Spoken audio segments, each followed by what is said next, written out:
Well, hello, welcome again, and this is our reading of the Greek New Testament, the book of Revelation, and I'm reading chapter 2 after verse 12. This is the third in the messages to the various churches, the 7 churches listed in chapter 1, and this is the message to Pergamum. So that begins, all of these begin with the same expression, just with a different name of the church here. So, Kaito angelo tes in Pergamo ecclesias grapson.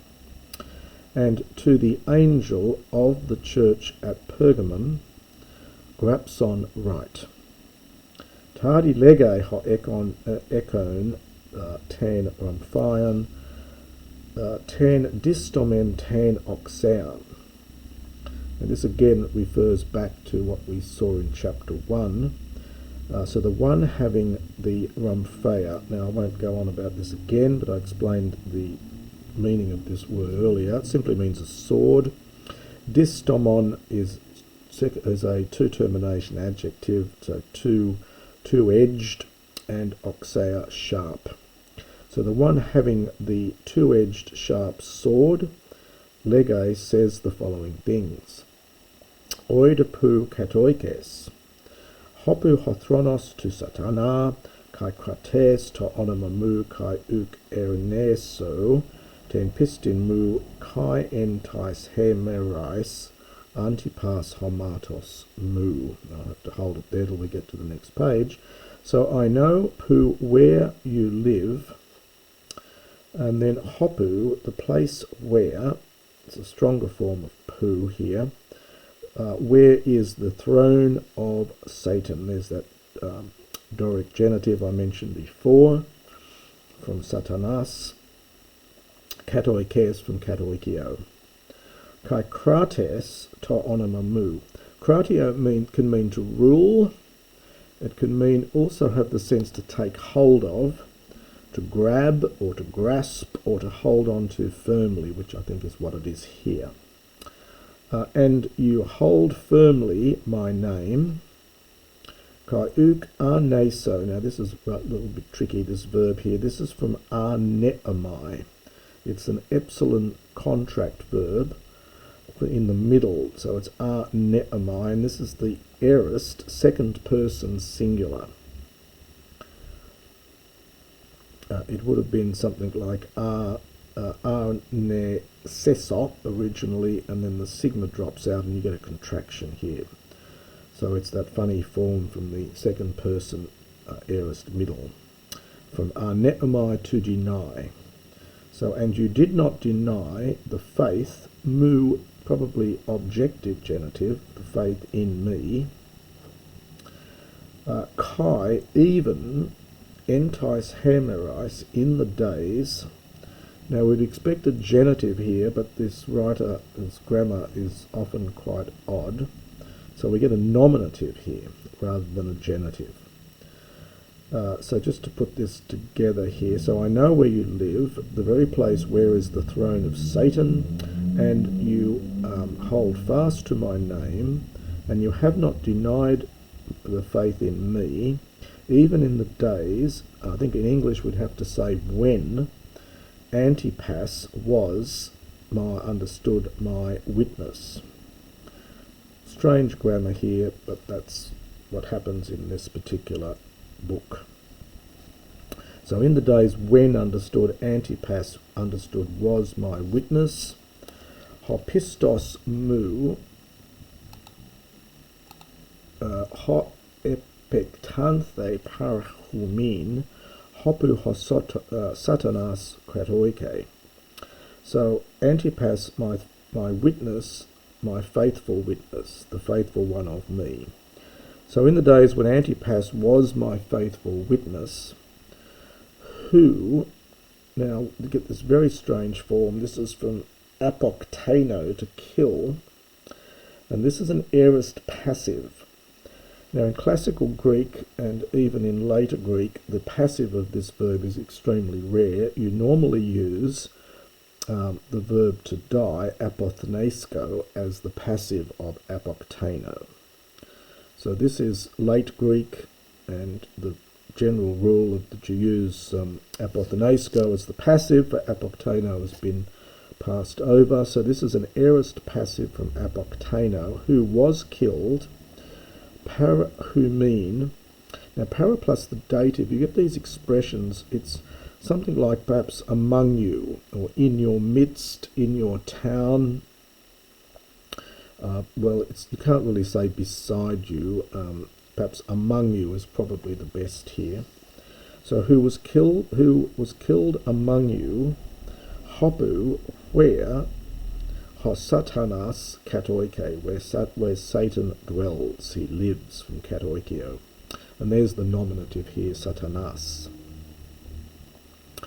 Al echo katasu oliga hoti eke seke kratuntes ten didaken balaam hos edidasken to balak balain scandalon enopion turn huion Israel vagain idolothuta kai pornusai.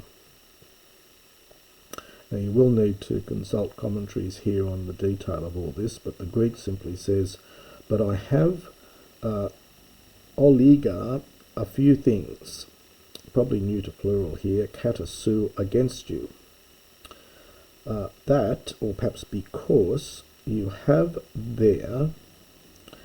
Now kratio, we've seen before, has that sense of those who hold firmly to, who hold on to. You have there those that hold firmly to the teaching. Balaam is a genitive, it's a borrowed noun, the teaching of Balaam. Now he gets mentioned, this teaching of Balaam is mentioned elsewhere in the New Testament, but I'm not going to go into the details of it all here. You can consult the commentaries. The teaching of Balaam, who, edidasken, imperfect, who used to teach, or who was teaching. Now, it normally takes an accusative, but here, for some reason, we're taking a dative. So, who was teaching Balak, balain scandalon, literally to cast, aorist, strong aorist infinitive from ballo. A scandalon is a stumbling block. Enopion, so it's almost a temptation here, but was casting a stumbling block, enopion, before the sons of Israel. So he was teaching them phagain, to eat. That's that from esthio, strong aorist infinitive. Aorist is ephagon, this is the aorist here, to eat. Idolothuta. Now this is from eidolon, an image, or an idol. We get our word idol from this, yep. And then the thu here is from thuo, to sacrifice. So to eat that which had things which had been sacrificed to idols, kai pornusai, and to engage in sexual immorality. And again, I'll leave you to look at the commentaries on what various scholars think is being talked about here.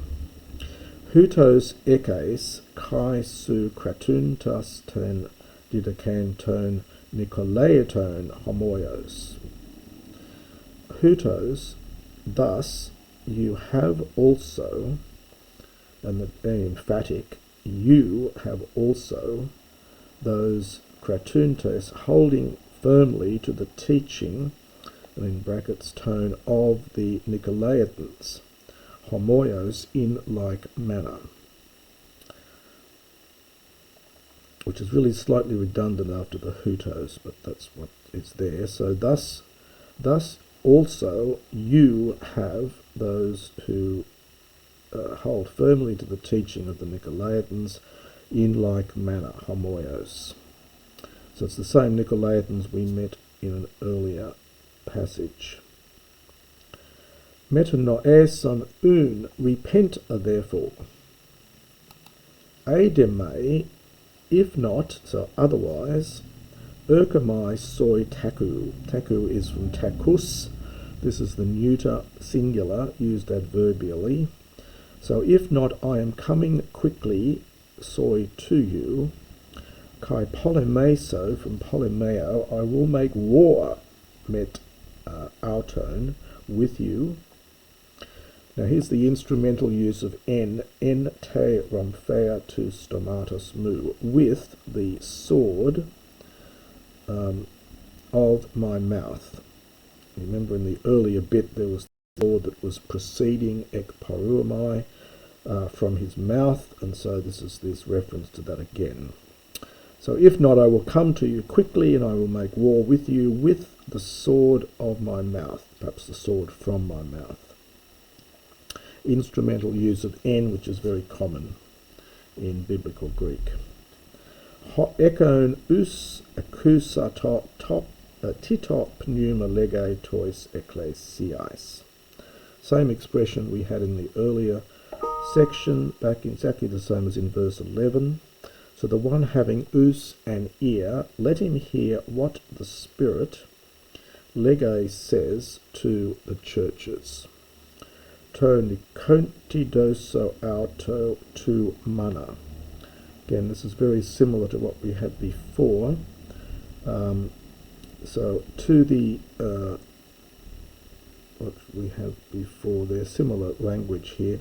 So it's to the one conquering, dative participle from nikao, doso auto, literally I will give to him, and I think it is give here, I will give to him, and then we get a partitive genitive.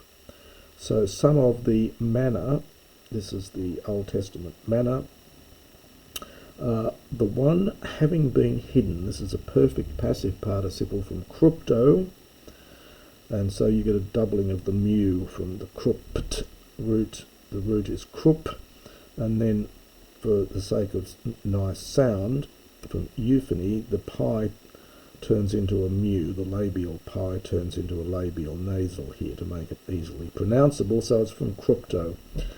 So to the one conquering I will give to him of the manna that which has been hidden, kaidoso, and I will give auto to him, psephon lucain. Now psephos is a second declension feminine noun in os, hence you get the feminine adjective here. A psephos is a pebble or a stone. The ancient Greeks used to vote using stones or pebbles, and hence the modern word psephology is the modern word for people who work in elections and predict elections and do election results. Psephology, the study of elections, coming from this psephos, a pebble or a stone.